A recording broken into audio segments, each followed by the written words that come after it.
आयोग की बैठक हुई, चिराग जी, ममता बनर्जी बीच बैठक से निकल गई, कह रही थी माइक बंद कर दिया, बोलने का समय नहीं मिल रहा, क्या कहेंगे? आप भी थे उस मीटिंग में। देखिए, उस बैठक में नीति आयोग की उस बैठक में मैं भी मौजूद था और ये सरासर गलत इल्ज़ाम है कि किसी का माइक वहाँ पे बंद कर दिया गया।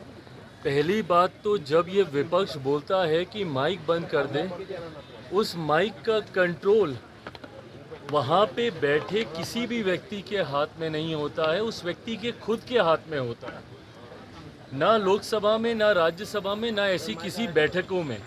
ऐसी बैठक में माइक सामने लगा होता है, ऑन ऑफ का स्विच सामने ही होता है। तो ये बात बोलना सरासर झूठ है जब कोई ये बोलता है कि मेरा माइक बंद कर दिया गया।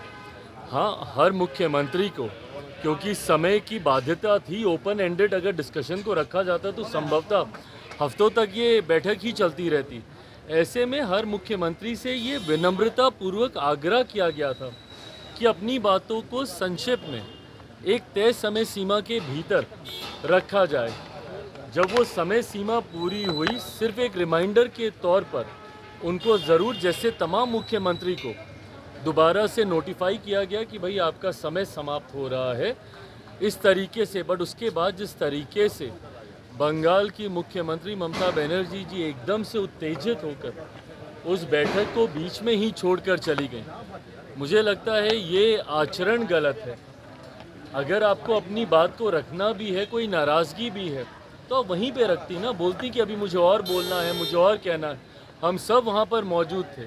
प्रधानमंत्री जी स्वयं उनको सुनना चाहते थे, वित्त मंत्री जी स्वयं वहाँ पे मौजूद थी, वो भी चाहती थी कि भैया क्या बजट को लेकर वो अपनी बातों को रख रही हैं। बट जिस तरीके से उनका आचरण था, इससे ऐसा लगता है कि विपक्ष की पहले से ही ये सोची समझी एक रणनीति का ये हिस्सा था कि वो जाएंगी, हंगामा खड़ा करेंगी और नीति आयोग जिस मकसद के साथ हम लोग वहाँ पर बैठे थे, उसके मकसद को डाइवर्ट कर सिर्फ अपनी ओर पूरा ध्यान केंद्रित करने के उद्देश्य से ये इस तरीके की कार्रवाई की गई है। कांग्रेस के साथ 4 सीएम ने बैठक को अटेंड नहीं किया, कहा बॉयकॉट कर दिया, और उन्होंने कहा कि हमारे साथ बाकी स्टेट के साथ नाइंसाफी हुई है जिस तरीके का बजट आया है। भाई, मेरी समझ के परे है। अगर आपको ऐसा लगता भी है, किसी भी राज्य को अगर ऐसा लगता है कि उनके साथ नाइंसाफ़ी हुई है, तो यही वो उचित फोरम है ना। नीति आयोग की बैठक ही वो मंच है जहां पर जाकर आप प्रधानमंत्री जी के समक्ष अपनी शिकायतों को आप रख सकते थे। इस मंच पर जाकर अपना एतराज़ आप दर्ज करा सकते थे, अपनी आपत्ति आप दर्ज करा सकते थे। और जो लोग ये बोलते हैं कि हम लोग के साथ भेदभाव हुआ, पहली बार देश में एक ऐसा बजट एक लंबे समय के बाद देखने को मिला जिसने पिछले 10 सालों में देश की मजबूत होती अर्थव्यवस्था का लाभ जनता को पहुंचाने का काम किया। इसमें जहां प्रमुखता से देश के गरीबों का जिक्र किया गया, अन्नदाता का जिक्र किया गया, नारी शक्ति का जिक्र किया गया, युवा शक्ति का इसमें जिक्र किया गया। ये ऐसे सेक्टर्स हैं जिसमें प्रमुखता से उनको लाभ पहुंचाने के लिए योजनाओं की और राशि की घोषणा की गई। जो राज्य कहते हैं कि उनके साथ अनदेखी हुई, क्या उनके राज्य में गरीब नहीं है? क्या उनके राज्य में महिलाएं नहीं हैं? क्या उनके राज्य में किसान नहीं हैं? क्या उनके राज्य में गरीब वर्ग से आने वाले युवा हों, महिलाएं हों, किसान हों, क्या ये लोग नहीं हैं? तो सिर्फ राजनीतिक हंगामा करने के लिए, और मैं दावे के साथ कहता हूँ कि भाई ये लोग पिछले बजट भी निकाल कर दिखाएं कि किस किस राज्य को कितना कितना आवंटन किया गया है जब सरकार कांग्रेस के नेतृत्व में चल रही थी। यूपीए की सरकार हो या उसके पहले की सरकार हो, कितने राज्यों का जिक्र किया गया।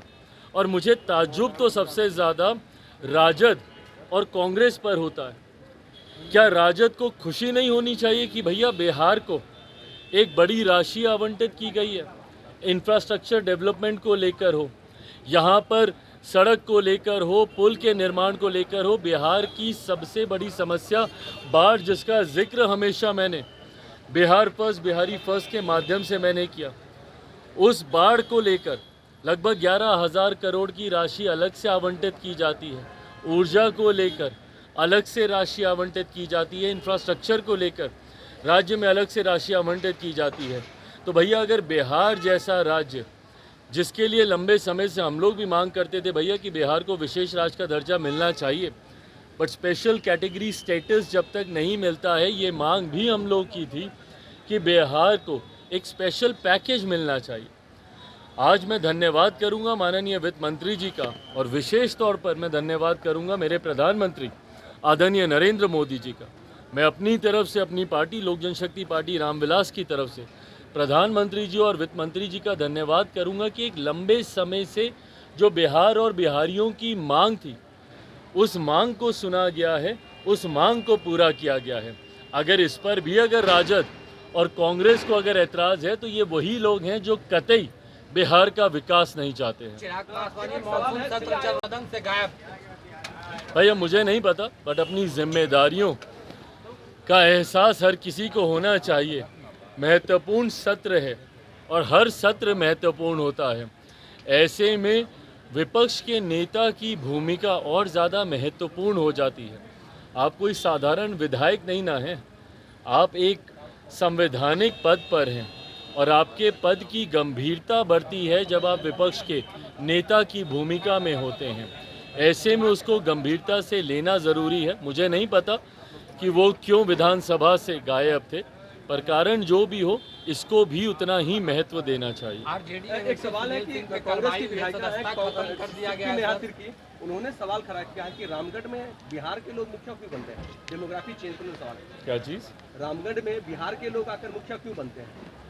बिहार, वहाँ पे रामगढ़ में बिहार के लोग मुखिया क्यों बनते हैं आके? क्या मतलब? कांग्रेस की नेत्री है, उन्होंने झारखंड के सवाल किया कि झारखंड में आके क्यों आके बिहार के लोग आके मुखिया बनते हैं? देखिए, ये क्षेत्रवाद फैलाने का प्रयास विपक्ष के नेताओं के द्वारा से समय समय पर होता रहा है। कभी जाति के आधार पर, कभी धर्म के आधार पर, कभी क्षेत्र के आधार पर। मुझे खुशी है इस बात की, बिहारियों में इतना सामर्थ्य है।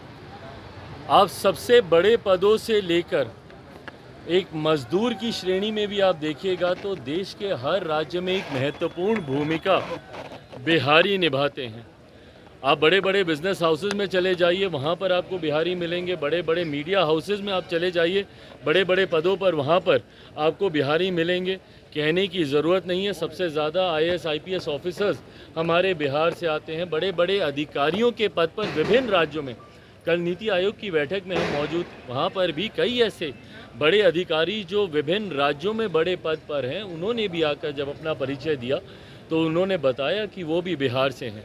और वहीं एक ऐसा बड़ा तबका भी बिहारियों का है जो विभिन्न राज्यों में जाकर मजदूरी का काम करते हैं और उस राज्य की अर्थव्यवस्था को गति देने का काम करते हैं। ऐसे में मुझे गर्व होता है एक बिहारी होने के नाते कि बिहारी इतने सक्षम हैं जो आज देश के अलग अलग कोने में भी अपना झंडा बुलंदी से वो फहराने का काम कर रहे हैं। पर जो लोग ऐसी टिप्पणी करते हैं, वो लोग सिर्फ क्षेत्रवाद के आधार पर बांटने की साजिश करते हैं। मैं मानता हूँ भारत सिर्फ भारतीयों का है और भारतीयों को ये संवैधानिक अधिकार है कि देश के किसी भी कोने में जाकर वो कार्य कर सकते हैं। धन्यवाद।